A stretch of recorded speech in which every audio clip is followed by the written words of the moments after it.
John is situated in another circumstance. He should be at school at 8 o'clock sharp, and it's 7:45 now.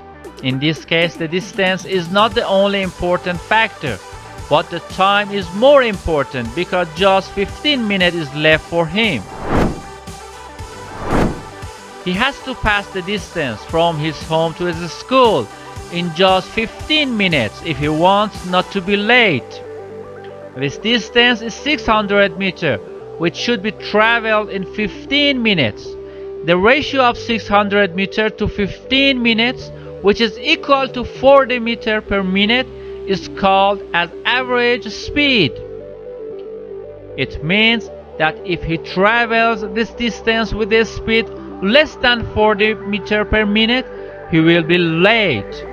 Now, if we use the displacement, which is the straight line connecting his home to his school instead of distance in this ratio, we get the average velocity.